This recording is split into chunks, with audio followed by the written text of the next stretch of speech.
Hi, nowadays everybody is trying to go have a leap in English spoken class और English spoken era.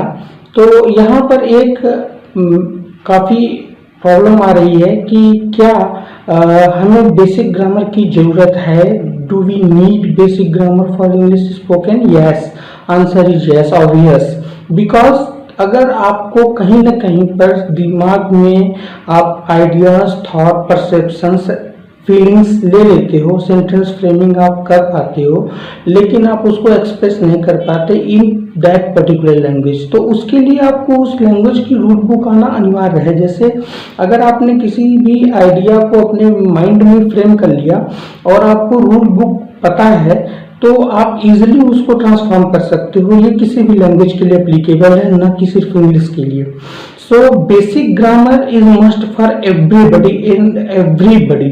अगर आप grammar को understand कर जाते हैं तो आपको बहुत सारी चीज़ें पता हो जाती हैं और आप उसको परफेक्ट करते चले जाते हैं। And we know that learning is a building process. ये एक प्रोसेस होता है and you have to improve and prove yourself both at both points।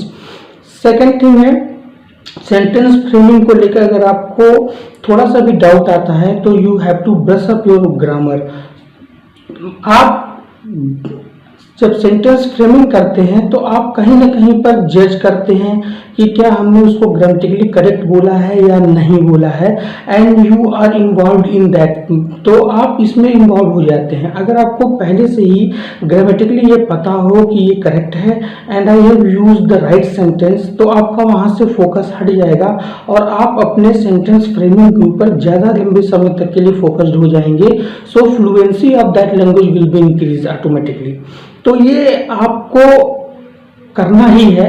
और सेकंड, जब आप फ्लुएंसी के लेवल पर जाते हैं, बेसिक लेवल से उठकर आप इंटरमीडिएटरी या प्रोफिशिएंट लेवल पर जाते हैं कि हमें स्पीकिंग करना है, तो वहाँ पर आपको ग्रामर तो मस्ट है ही, लेकिन उसके बाद भी आपको कुछ लोग बार बार स्टॉप करेंगे, बोलेंगे कि आपका फ्रेमिंग सही नहीं था, या आपने कुछ गलत प्रोनाउंस कर दिया, या आपने कुछ रूल्स आपने आउटब्रेक कर दिए।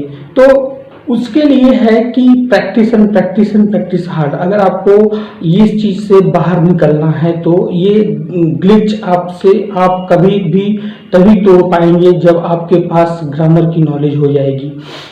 अगर आप इंग्लिश स्पीकिंग करेक्टली करना चाहते हैं तो आपको फोकस होना पड़ेगा बेसिक पर। बेसिक आपका कवर हो जाएगा तो फिर आप उसको किसी भी लेवल पर स्पीकिंग के ले जा सकते हैं।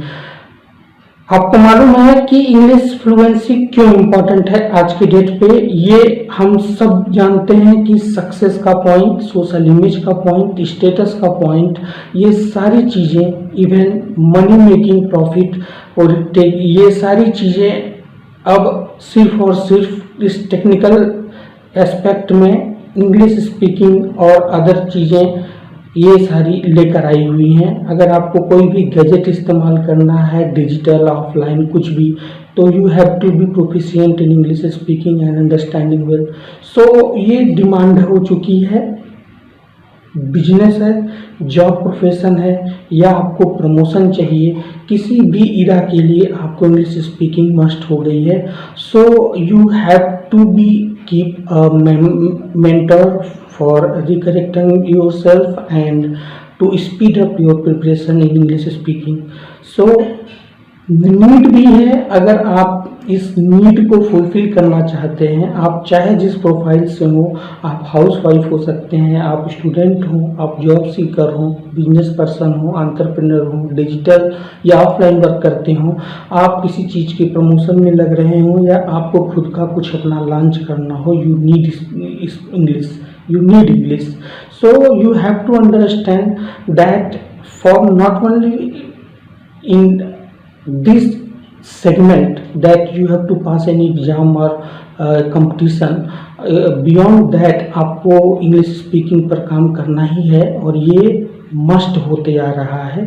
तो ये आपको स्टेप बाय स्टेप स्टार्ट करना चाहिए। So guys, I am Krishna Soni, online English coach, and I am offering you that if you start your journey from here, I am here to support you at on any mode, and I will facilitate you with everything that you can build your process and enjoy your journey. So descriptions में सारी चीज़ें दी गई हुई हैं, आप इसको फिर से देख सकते हैं और you can contact me. Please channel को सब्सक्राइब करना, लाइक करना न भूलिएगा और जो भी कमेंट हो उसे ज़रूर दीजिएगा। Thank you for watching.